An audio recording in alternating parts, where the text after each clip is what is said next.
Universitas Sulawesi Barat. Assalamualaikum warahmatullahi wabarakatuh. Shalom, terima kasih atas kesempatan yang diberikan kepada kami.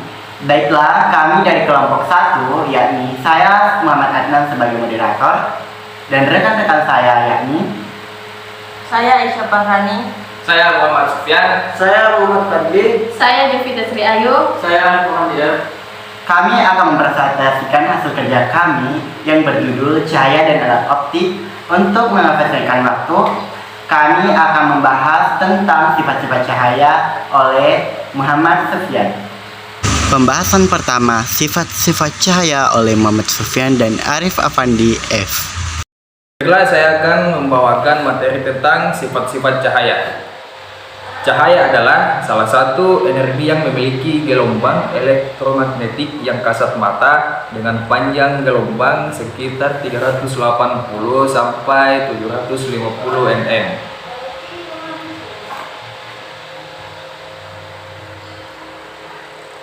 Sifat-sifat cahaya. 1. Dapat merambat lurus. Cahaya dapat merambat lurus jika melewati satu medium perantara yang memiliki partikel yang sama atau setara. 2. Dapat dipantulkan atau refleksi. Cahaya dapat dipantulkan dengan cara terpancarnya kembali cahaya tersebut dari bagian permukaan benda yang terkena cahaya.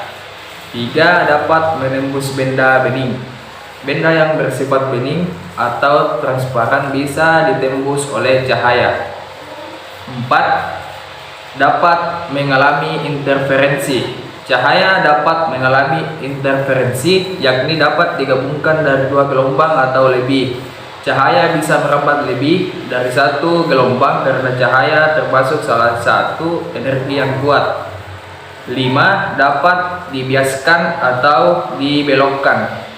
Cahaya dapat dibiaskan ketika cahaya bergerak miring melalui medium yang berbeda kepadatannya, seperti dari udara kemudian melewati air, sehingga cahaya mengalami pembiasan dan pembelokan dalam medium tersebut.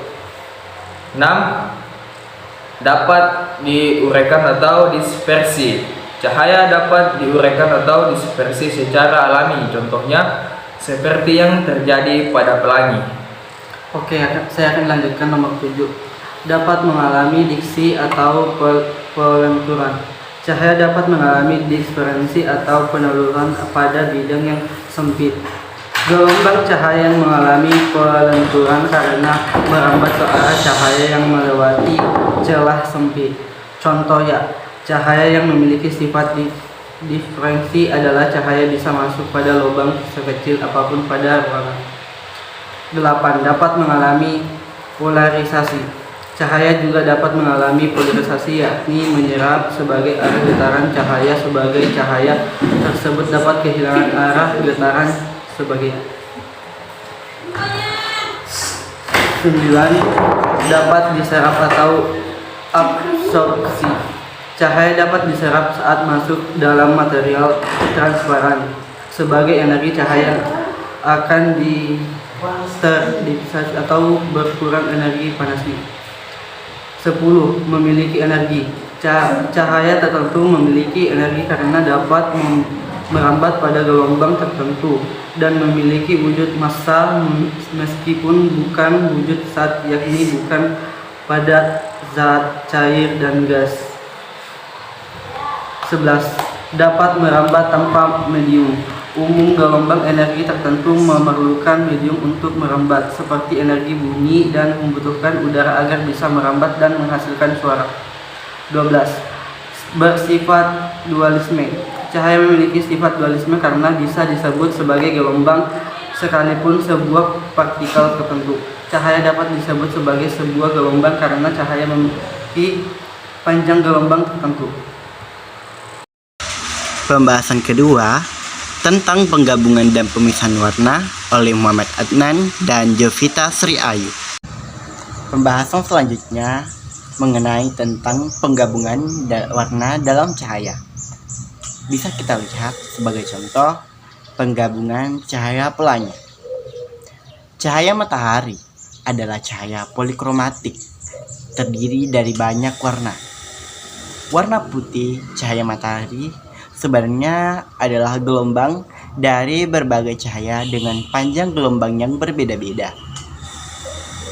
Mata manusia sanggup mencerap paling tidak 7 warna yang dikandung cahaya matahari yang akan terlihat pada pelangi, seperti warna merah, jingga, kuning, hijau, biru, nila, dan ungu. Panjang gelombang cahaya ini membentuk pita garis-garis paralel. Tiap warna bernuansa dengan warna di sebelahnya. Pita ini disebut spektrum warna. Di dalam spektrum warna, garis merah selalu berada pada salah satu sisi dan biru serta ungu di sisi lain. Dan ini ditentukan oleh perbedaan panjang gelombang. Akan memaparkan materi saya tentang pemisahan warna.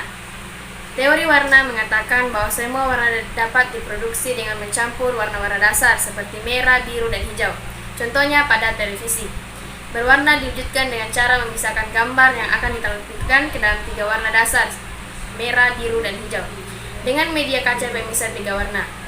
Setelah tahap pemisahan warna, selanjutnya warna yang telah terpisah tadi diubah menjadi sinyal-sinyal listrik, dan kemudian sinyal listrik tersebut dikombinasikan oleh alat khusus.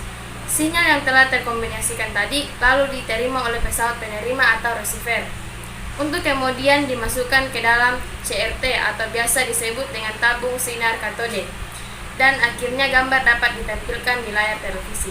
Sekian dan terima kasih.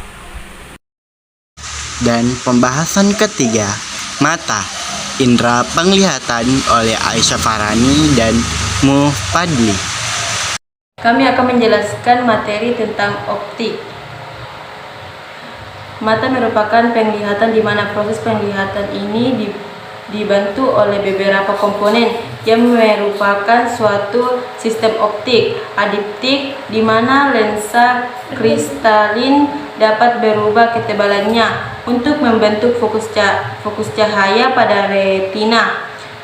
Terdapat 2 komponen utama dalam sistem optik pada mata, yaitu kornea dan lensa, di mana keduanya berperan sebagai komponen refraksi dengan kekuatan terbesar. Proses penglihatan dimulai dari masuknya cahaya ke kornea sampai dengan pembentukan bayangan di retina, di mana energi cahaya akan diproses menjadi sinyal elektrokimia yang akan dilanjut dan diproses di otak.